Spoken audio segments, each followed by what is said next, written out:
Assalamualaikum warahmatullahi wabarakatuh. Halo sahabat FGLSN, Forum Gerakan Literasi Sekolah Nasional.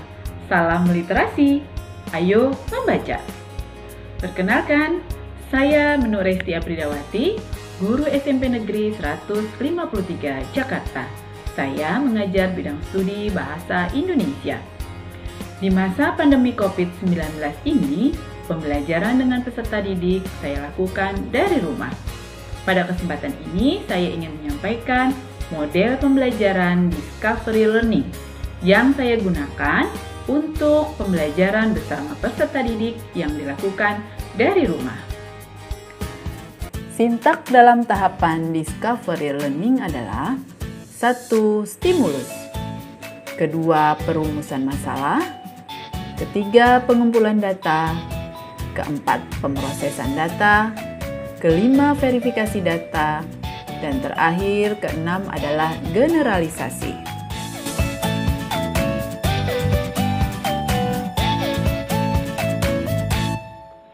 Lalu, bagaimanakah penerapan model pembelajaran Discovery Learning yang dilakukan oleh peserta didik ketika mereka belajar dari rumah?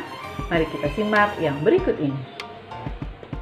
Baiklah, sebelum proses pembelajaran bersama peserta didik kita mulai, saya mencari materi pembelajaran berupa video pembelajaran. Kali ini saya akan menyampaikan materi tentang teks cerita pendek pada KD 3.5 dan 4.5 di kelas 9. Sebelum masuk pada tahapan proses pembelajaran, saya mengawali dengan menyapa peserta didik sebagai salam pembuka kegiatan belajar mengajar dengan menggunakan aplikasi WhatsApp sambil meminta mereka menuliskan nama sebagai wujud absensi awal atau kehadiran mereka. Selanjutnya adalah tahap pembelajaran Discovery Learning. Tahap yang pertama adalah stimulus. Saya memberikan video pembelajaran yang saya telah siapkan kepada para peserta didik. Kemudian, saya memberikan pertanyaan yang menantang kepada mereka tentang materi yang terkait dengan apa yang akan dibahas, yaitu mengidentifikasi dan menyimpulkan unsur-unsur cerita pendek.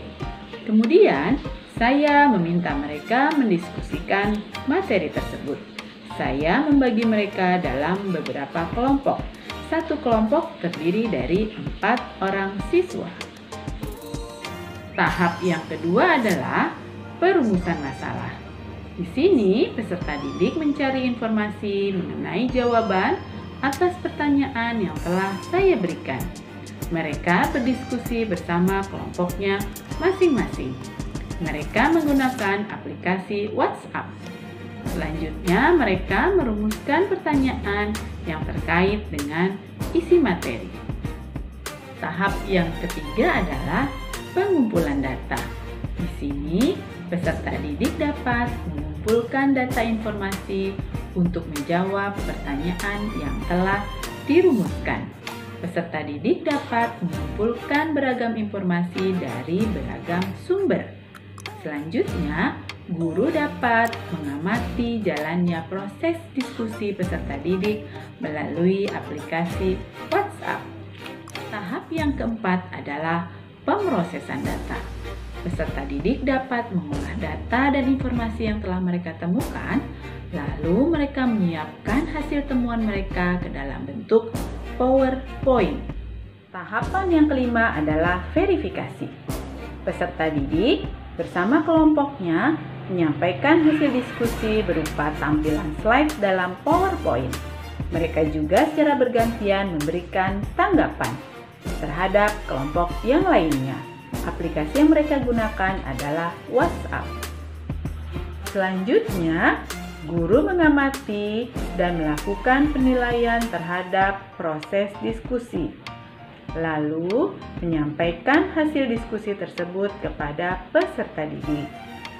Untuk mengukur pengetahuan peserta didik, saya membuat soal, lalu meminta mereka mengerjakan soal-soal tersebut di aplikasi Google Classroom. Tahap yang terakhir adalah generalisasi. Di sini peserta didik merumuskan kembali hasil diskusi mereka bersama kelompoknya dan menambahkan bila mana ada masukan dari kelompok yang lainnya.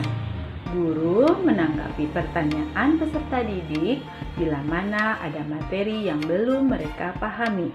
Di akhir pembelajaran, guru dan peserta didik bersama-sama menyimpulkan materi diskusi pada hari ini.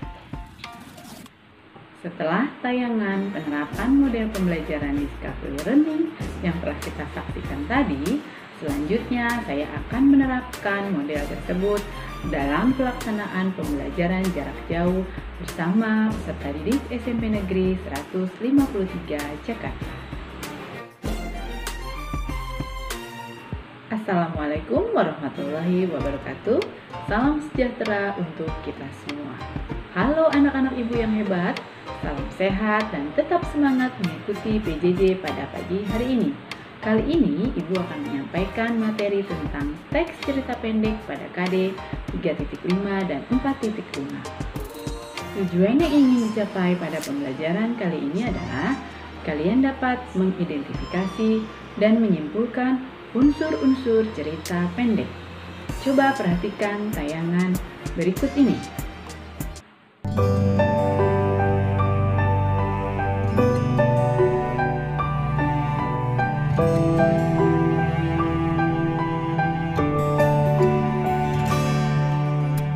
Tayangan pada gambar tadi adalah cerita pendek.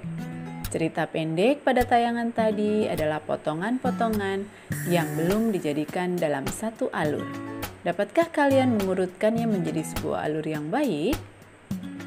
Sebelum kalian menjawabnya, ibu meminta kalian berkelompok. Satu kelompok terdiri dari 4 orang siswa. Silahkan kalian mencari dan menentukan kelompoknya masing-masing.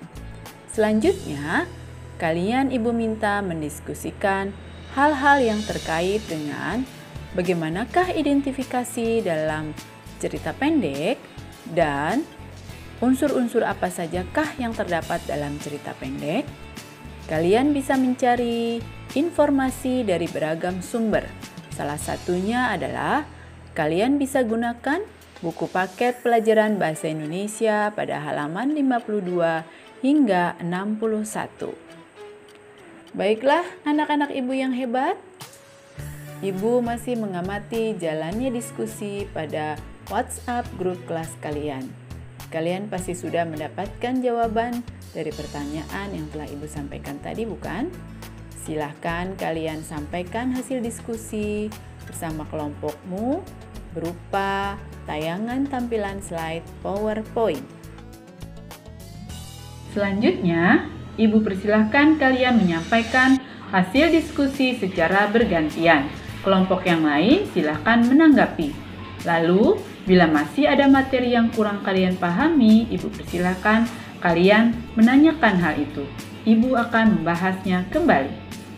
Dari tampilan slide PowerPoint yang telah kalian sampaikan, dapatlah kita simpulkan tentang materi pembelajaran cerita pendek pada hari ini adalah 1. Identifikasi cerita pendek. Pengertian cerita pendek adalah salah satu bentuk karya sastra yang ceritanya hanya menceritakan satu peristiwa dari seluruh kehidupan pelakunya. Ciri-ciri cerita pendek antara lain: 1. Panjang cerita tidak lebih dari 10.000 kata. 2. Mengandung satu gagasan utama. 3. Menyajikan kejadian yang paling menarik. Dan keempat, berakhir dengan penyelesaian. Simpulan yang kedua adalah unsur-unsur cerita pendek. Unsur yang pertama adalah intrinsik. Unsur intrinsik adalah unsur yang membangun karya sastra dari dalam. Ada tema, latar, alur, amanat, tokoh dan penokohan, sudut pandang, dan gaya bahasa. Unsur yang kedua adalah unsur ekstrinsik. Unsur yang membangun karya sastra dari luar. Ada nilai-nilai kehidupan, latar belakang, situasi sosial ketika cerita itu diciptakan. Untuk mengukur kemampuan kalian dalam memahami materi yang telah kalian diskusikan dan kita bahas bersama tadi, Ibu meminta kalian menjawab soal-soal yang telah Ibu siapkan. Kalian silahkan membuka Google Classroom lalu menjawab soal-soal tersebut. Demikian tadi model pembelajaran Discovery Learning yang digunakan dalam proses pembelajaran dari rumah bersama peserta didik SMP Negeri 153 Jakarta. Sebagai tugas mandiri, saya meminta mereka membaca cerita pendek dari beragam sumber belajar untuk mendukung gerakan literasi di sekolah. Untuk menambah wawasan peserta didik, saya meminta mereka untuk mencari beragam informasi sebagai sumber belajar agar belajar lebih menyenangkan dan lebih asik. Belajar itu bisa di mana saja. Belajar itu bisa kapan saja dan belajar itu bisa dengan siapa saja. Terima kasih. Salam literasi. Ayo membaca. Wassalamualaikum warahmatullahi wabarakatuh.